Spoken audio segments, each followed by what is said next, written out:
Last week, Richard kicked off our series with Revelation. We're going to have a few more weeks of Revelation here. Richard is teaching again. I believe it is next week. So don't worry. You don't just have to listen to me yap about it. You can find those, Lutheran Church of Hope. You can search Men of Hope on YouTube. And on our YouTube page, not Lutheran Church of Hope's page, Men of Hope's page. Why does it exist that way? It's been that way for a long time, so I guess they just didn't want to change it. So I inherited that one. So you can find those online. We're also going to be starting an audio feed soon where we will, where you can listen to it in your car. You can grab it where you listen to podcasts or whatever, and you can listen to it. So that we're looking forwid to that. More information on that soon. I want to begin by saying this. I know that there are a lot of different opinions on Revelation, on what it means. Richard articulated Hope's kind of stance of our interpretations of some of these things. And if you want to know more about pre-tribulation, post-tribulation, all those kinds of things, Mike goes through that in his sermon from this last week as well. So you can listen to Richard in what he did. You can listen to Mike wherever you find Hope's podcast or YouTube or whatever. You can find that there as well. One of the things that Mike said is that it doesn't really matter if you believe in the rapture or the literal 1,000-year reign or any of the number of these different kind of pieces that people hold to, because he points out that we all begin at the same place, which is the life, death, and resurrection of Jesus, and we all end at the same place, which is all of the being reconciled to a good God, essentially heaven, whatever that looks like.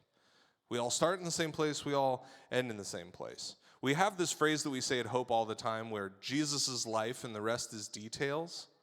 This applies here too, because we have the same beginning, which is Jesus, and the end, which is Jesus. The rest is just details.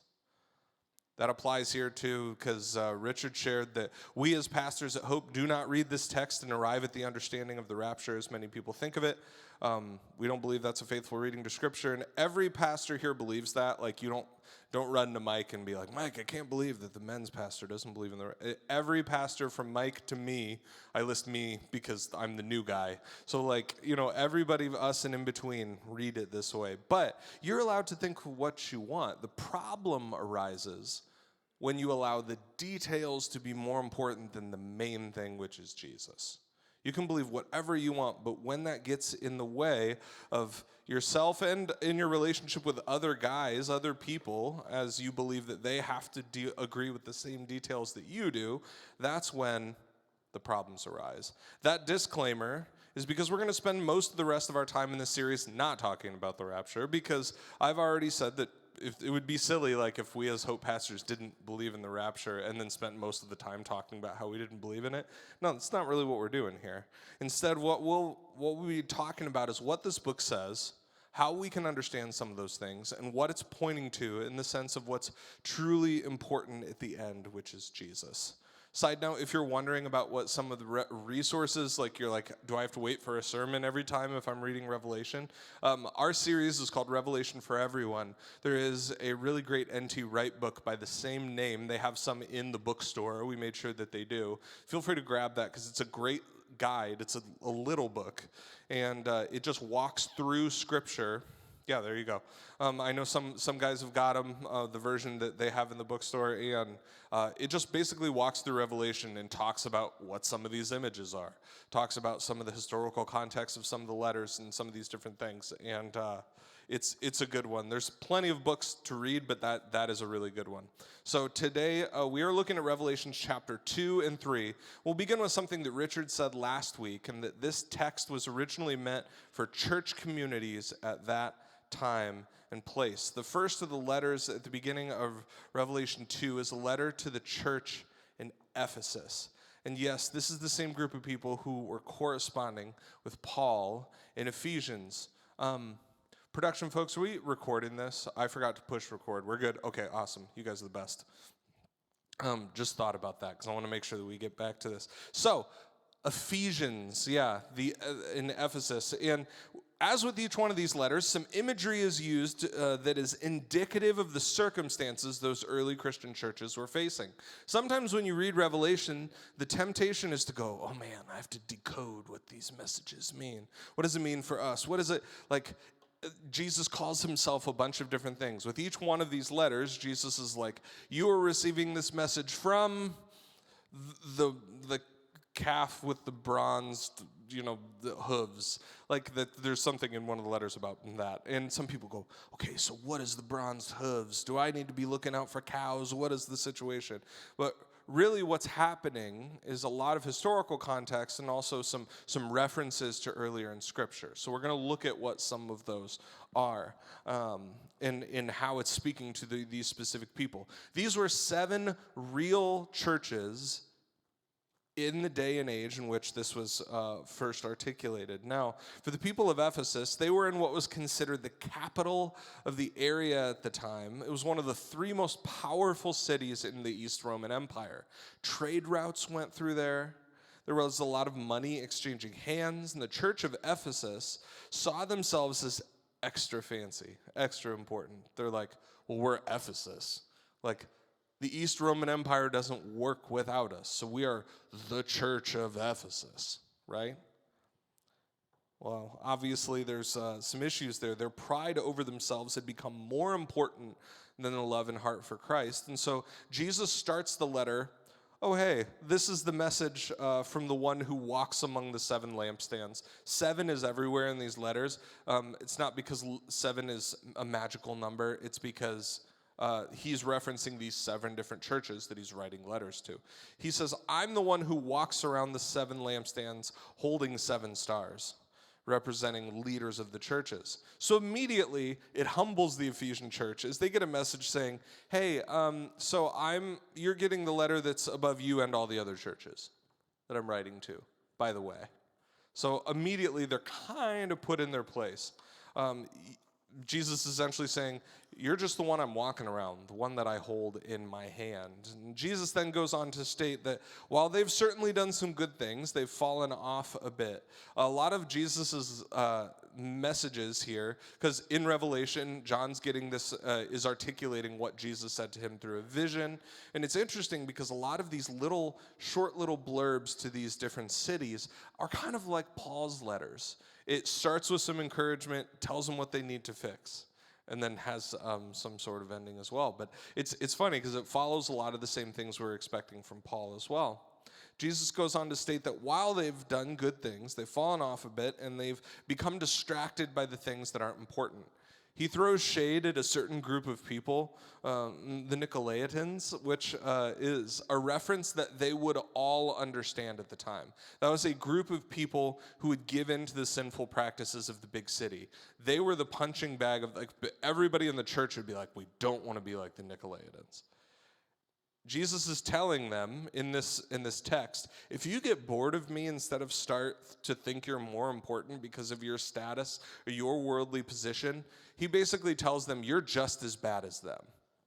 And that would have been quite the statement for him to say. But he's like, it doesn't matter. They are known for giving into certain sexual practices, certain ritualistic practices informed by the other kind of pagan religions of the day. So they were like majorly shunned. And Jesus is pointing to them and going, listen, if you get bored of me and you start to think you're more important, you're just as bad as those guys.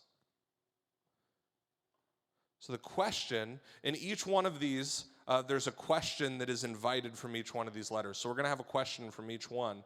And where has your faith become stale for you? Where do you need to be refreshed? And what is one step towards that this week? That's the invitation to consider amongst these people in Ephesus. Next up is the unfortunately named Smyrna. Everybody say Smyrna. Hey, where are you from? Smyrna. You can't like proudly say Smyrna, right? You're like, yeah. But anyway, the references to fake people of God. He talks in here, he said, these people say that they are from me, but they're not. And you're like, yes, false prophets. I knew this is where the stuff that's in it. Actually, the references to the fake people of God is a reference to a population of Jewish people who strongly opposed those who follow Jesus. And because of that, Christians wondered, since Jews were known as the chosen people of God, some early Christians were getting discouraged because they're like, God's own chosen people are rejecting us, are telling us that we shouldn't be doing what we're doing. They tried to kick them out of the city. All these number of different circumstances. Jesus is pointing out that suffering comes from the other team. Jesus tells them, listen, just because somebody is telling you that you're wrong, that is not God working through God's chosen people to tell you you're wrong. Suffering comes from the devil. Suffering comes from the other team. I am the living God. And they were opposed by Jews, and they were opposed by Greeks in the day. Smyrna was a really rough place for the early church to be. But no suffering that you're facing is stronger than God. The question for us to consider in this is, what hardship do you feel has ultimate consequences? Jesus points out in this that he says that if you're going through a really difficult time, because that's from the devil, you need to continue to move. You need to continue to persevere. And you can persevere even unto death, Jesus says, basically pointing out they cannot give you a second death. And what Jesus means by second death is your ultimate destination for eternity is up to God. Even if suffering comes from the devil in this physical plane, the devil can't touch you when it comes to eternity. That happens to do with God. So he's encouraging people to keep the faith. And so the question is, what hardship do you feel like is the most important thing?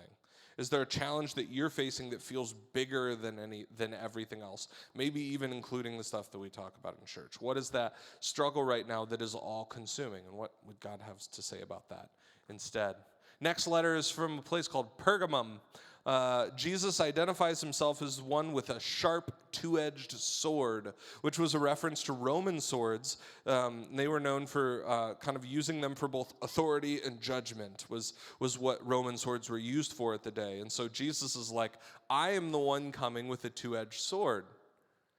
That would have been, they would have been like, wait a second, Romans do that. So Jesus is co-opting a symbol that they would have been familiar with at the time.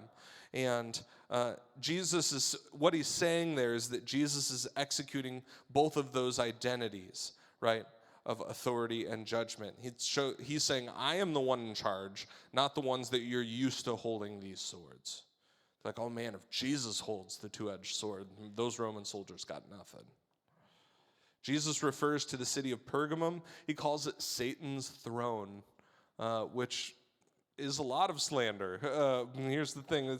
Part of it, the city was at the top of a hill, and there were many cults and idol worship that were happening. There were 4 major temples to 4 different gods, and because of that and the removed nature of that city from other cities around it, took a little bit to get up to Pergamum. The problem was that made that city's culture very kind of insulated and defined, and it got super weird, with 4 different religious groups fighting for kind of a ritualistic supremacy. And so Jesus refers to Pergamum as Satan's throne, and it would have been really difficult to be a Jesus-following person because the city operated on the economy of this idol worship. But Jesus believed his church still belonged there. Jesus' encouragement is not to give in the ways that are against God. And Jesus alludes to the manna from the Israelites, and this on purpose. What basically Jesus is like, don't compromise just to get along. Don't compromise just to get along. Don't just give in because it's easy to make your life easier. If you know something is wrong, it's wrong.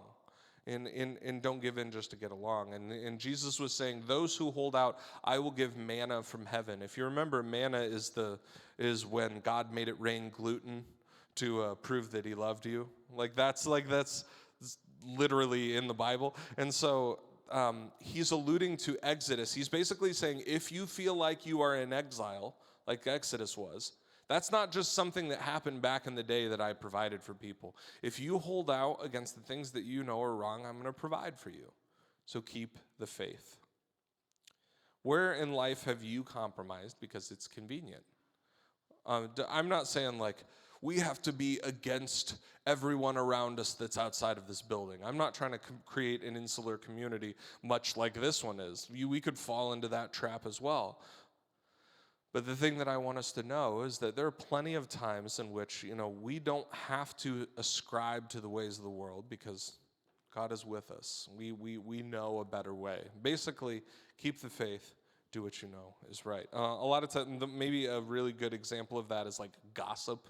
If you work in an office culture where everybody's always talking about somebody else, maybe there's a couple of people that are always doing that, it's easy to go along to get along. If that's the culture, you're like, oh yeah, I hate when that person does that too, whatever.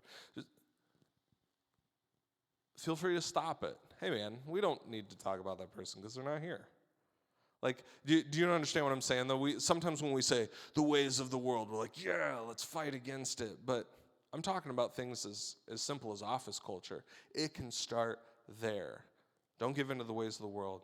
Jesus says, keep the faith. The next one is Thyatira, a good one. This church has done a lot of great things, but had allowed for one person to trick people into sinning for her own benefit. This is the one, if you've heard about the Revelations references to Jezebel. Basically what happened, we don't know if this person was actually named Jezebel or if it was somebody they're just making an Old Testament reference. But basically, Jezebel was a person who led people astray in the Old Testament. And so essentially what happens here is that one person had basically convinced a bunch of people in the Thyatira early church that certain sins were permissible. And this person was very influential. This person had been allowed to really go around. And let's be clear, it's not because she's a woman. This is just the circumstance of the day. This is the circumstance that they were facing. That there was a person, happened to be a woman, that was telling people a bunch of wrong things. And Jesus is like, do not allow someone else to co-opt my teaching for their own benefit. Don't do it. God makes a point of saying that she will receive her just reward for her own actions, as will those who fall into sin. An important thing here, too, is Jesus says, this is a really important part, Jesus says, even if you haven't fallen into sin, even if you haven't fallen for it, right? Like, we can't hold on to that righteousness just because we're not as bad as someone else. Don't look down on the other people in the church that have fallen prey to this. Jesus is saying, he promises that those who keep the faith of God will also receive their just reward. As Jesus says, the authority of Jesus received from his Father, and even the morning star. Jesus is like, I'm going to give you authority. I'm going to give you the freaking morning star, right? For those of you who are going to keep the faith, even though it's really difficult. But don't look at yourself as better than or having arrived just because you didn't fall off like everybody else did. It's a great warning in the midst of this small text. And the question that it invites for all of us is, who are the people that you look down upon to prop yourself up? Oh man, I like to read the story about this group of people that are just messing this up, or this whoever them is for you. I said them, whoever you thought of, that's your group of people, right? That you look down to prop yourself up. But if we're all, truly all, each and every one of us, and I mean that globally, made in the image of God, and we're all on the same level as that. Who do you use to prop yourself up? Whether that's work, whether that's at work, whether that's in politics, whether that's in our communities, something globally. What is that for you? Next one is Sardis. And Sardis' problem was that they had a great reputation for doing good things. They had a great reputation for doing good things. And guess why they had that reputation? Because they did a lot of good things. They were like, man, everybody's like, Sardis, great place. Good people, everything's going awesome. So, ideal place to be, right? Jesus is like, hey, I appreciate all those things that you do, and the things that people say that you do, awesome. You are dead spiritually. Jesus is like, I know that this hasn't been important to you for a while. It would be a really important thing to notice here. Many of us would pat ourselves in the back if we were doing good things, had a great reputation, and we would think that we're all doing a really great job. But the Jesus who sees all things and knows better than everyone else gives gives us the credit here and says, thanks for doing that, but what I want for you is to lean into your faith, is what Jesus says. Be revitalized. Side note, I think that the repetitive nature of some of these encouragements, this kind of sounds like the first one, right? You're like, well, these are all kind of similar. I actually think that that's great, and that's indicative of this being legit letters to groups of people, because even though we might deal with different things than a church from St. Paul, Minnesota, it's probably some similar stuff, right? And so all that's to say, if you're like, oh, some of these kind of sound similar, I think that speaks more towards the legitimacy of some of these things. But the question that Sardis is inviting us to is, think of an area that looks good in your life from the outside. How can you invite God into that space? Basically, like sometimes we say to God all the time, hey, God, this thing is going wrong in my life. Can you please fix it? What's going right? Maybe job's going really good, but you have no idea where God is in the midst of all of that. What would it look like to invite God into the things that are going well? Maybe you have a really great relationship, but faith is not really something you've ever talked about.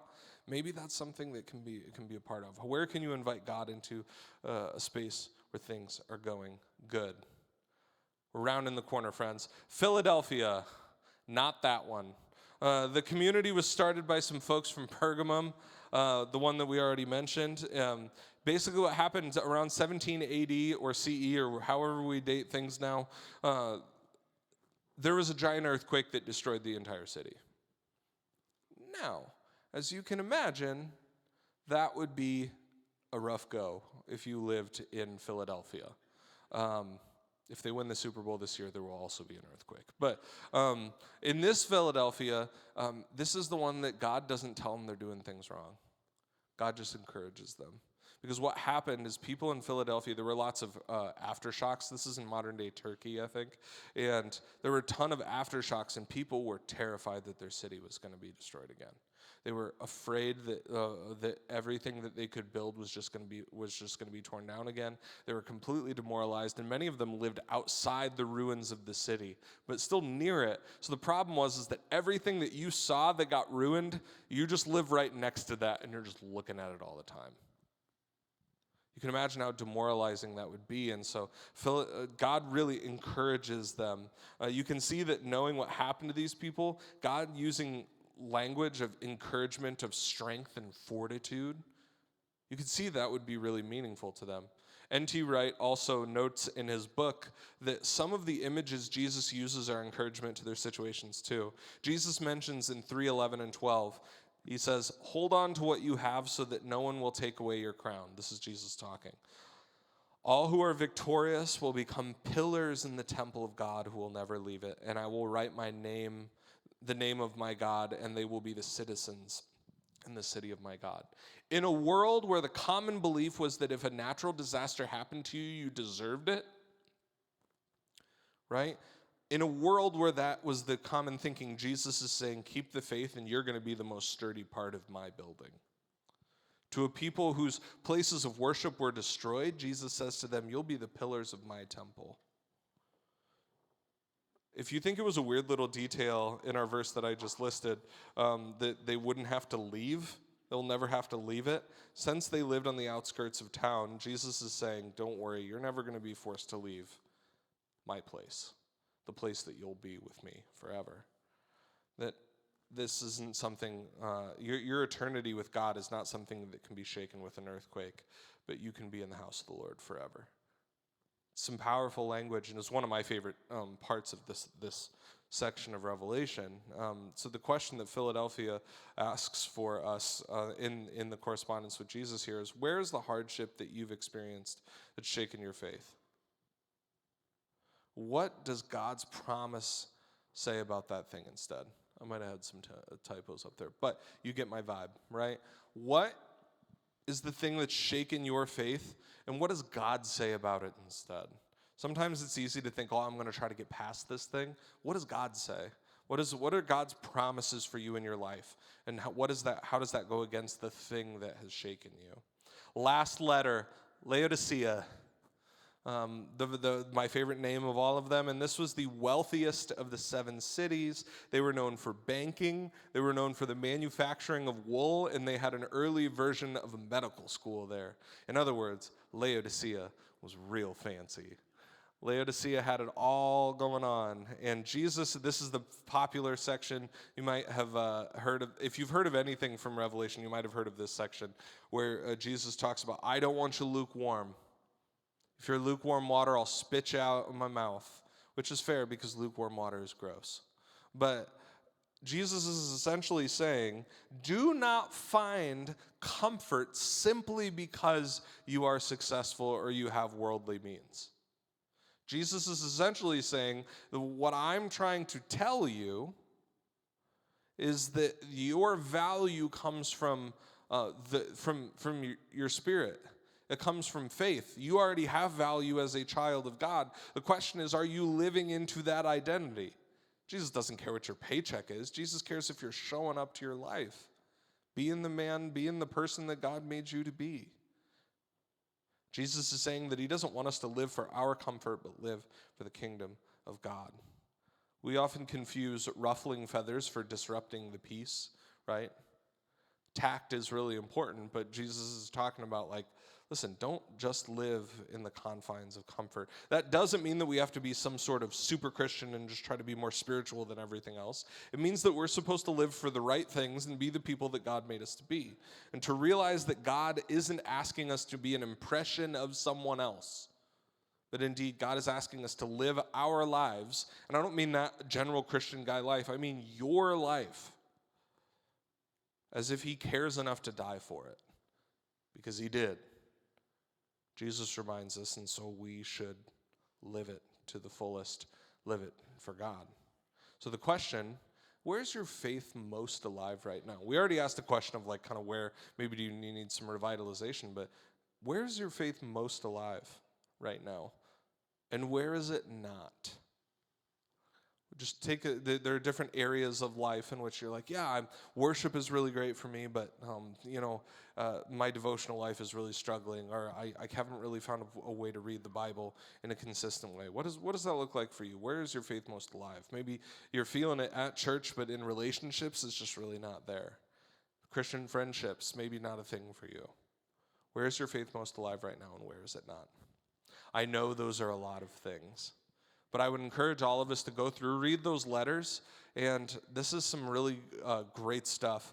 And as what I'm hoping that we see is that this isn't a bunch of out of touch, really weird stuff. That these questions that each one of these invite us to consider are really relevant pieces for each and every one of us.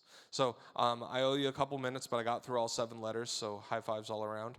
And here are the questions. This is the question from each one of the 7 letters. I had to be creative with format because it's a lot to put on one screen. But you don't have to get through all of these. Center on whichever ones you would like. But here are the questions. Consider them this week. Grace and peace, friends. Come back next week. Richard's going to come back and is going to teach us more about the next section of this very, very good book. Amen? Grace and peace. Go be good to each other. We'll see you later.